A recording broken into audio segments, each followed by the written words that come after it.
is sponsoring a trip which is celebrating the 25th anniversary of the first airlifts of babies out of Vietnam. This trip is to find out more about Vietnam and what happened, but I think it should be as well finding out your own self.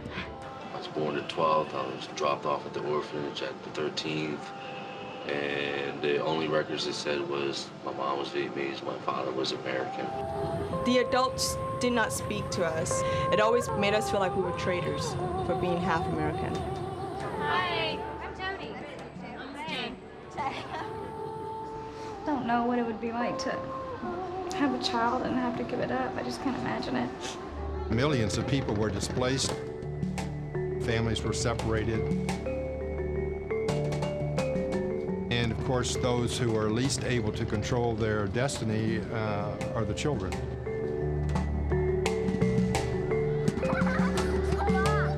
There were many children living in orphanages throughout Vietnam.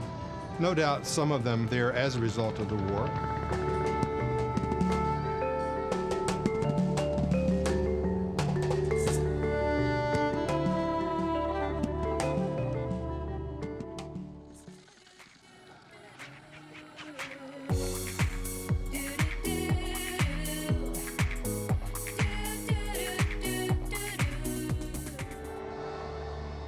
War is raging, so they went to the cities.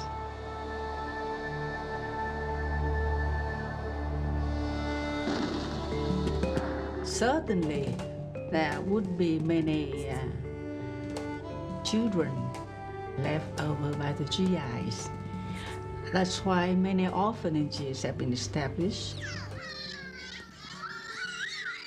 The babies were abandoned. They were coming from the maternity hospitals. They were coming from villages that people would pick up and say, I don't know where this child came from. There were quite a few sick and handicapped.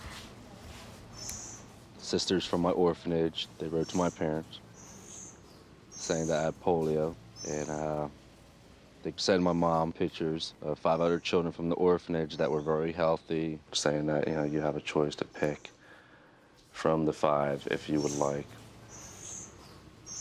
One child in particular they wanted me to consider, and they had sent me his picture instead and said, this is the child you should probably adopt because Todd has polio.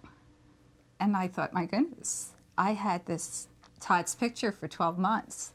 He was my child. And I wrote back and I said, oh no, Todd is our son. Of course we're taking Todd. No, we couldn't consider that. That wasn't an option. On the 1st of April, Da Nang had fallen, and the 2nd of April, Cam Ranh Bay had fallen. By the 3rd of April, you had several divisions surrounding Saigon, so things were getting a little bit tense. Their mothers, especially mothers who have mixed blood children, are requesting and coming and begging us to get their children out because they feel their children are not safe here. In their own words, what they are trying to tell us is their children will die if they remain back in Vietnam. I have directed that money from a $2 million special foreign aid children's fund be made available to fly 2,000 South Vietnamese orphans to the United States as soon as possible. I have directed that C-5A aircraft, especially equipped to care for these orphans, be sent to Saigon. I expect these flights to begin within the next 36 to 48 hours. These 2,000 Vietnamese orphans are all in the process of being adopted by American families.